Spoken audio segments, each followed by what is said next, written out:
यासाठी जरांगे पाटील 27 ऑगस्टला मुंबईवर जाण्यावर ठाम आहे.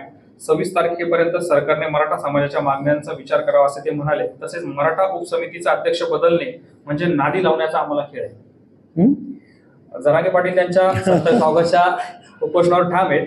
आता जो समितीचा अध्यक्ष आहे की त्यांचा जी काही मागणी होती मराठा समाजाला आरक्षण द्या, तर ते आरक्षण दिलं गेलेलं आहे. 10% आरक्षण त्यांना आपण दिलं आहे आणि आम्ही ते टिकवणार असं सुद्धा मुख्यमंत्र्यांनी सांगितलेलं आहे. त्यामुळे तो खरं म्हणजे प्रश्न संपलेला आहे. कशासाठी हा आग्रह बाकीचा आहे हे कळण्याच्या पलीकडे आहे. बाकीच्या ज्या काही गोष्टी आहेत त्या जर आपण विचार केला,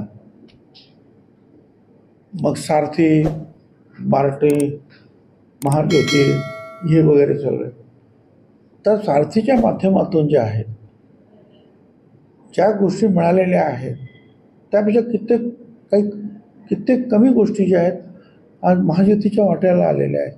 म्हणून मी मंत्रिमंडळात नेहमी सांगत असतो, हे आहे की ओबीसीचा संख्या ओबीसीची मोठी आहे, तरी मी हेच सांगतो की निदान समान वागणूक द्या सारथी, बार्टी आणि जे काय असतं सगळ्यांना.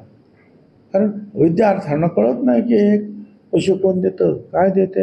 हे खरं आहे, हे काही ठिकाणी जे आहेत आदिवासी आणि दलित समाजाला दिल्लीतून सुद्धा पैसे येतात. आम्ही हे विद्यार्थ्यांना नाही सांगू शकत ना. विद्यार्थ्यांना एवढंच माहिती आहे की सरकार देतं आहे, सरकार याला देतं, मग मला काय देत नाही. म्हणून मी नेहमी होतो की आणि त्यासाठी मुख्य सचिवाच्या हातात आता मुख्य सचिवांनी याच्यात लक्ष देऊन सगळ्यांना समान वागणूक कशी मिळेल हे बघावं, हे सातत्यानं मुख्यमंत्री सांगत आहेत. तर मला असं वाटतं की चांगलं काम चाललेलं आहे.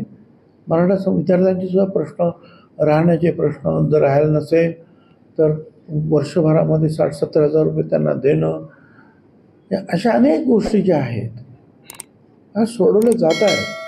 मग आता पावसामध्ये उगीच गणपती उत्सवामध्ये हे काय करणार आहेत मला काही कळत नाही. कशासाठी हा त्रास लोकांना देणार आहेत.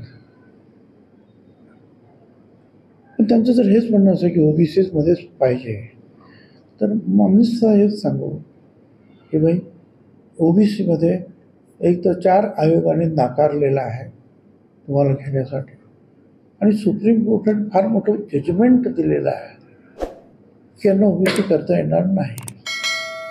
आता ते जजमेंट टाळून सरकार निर्णय घेऊच शकत नाही ना.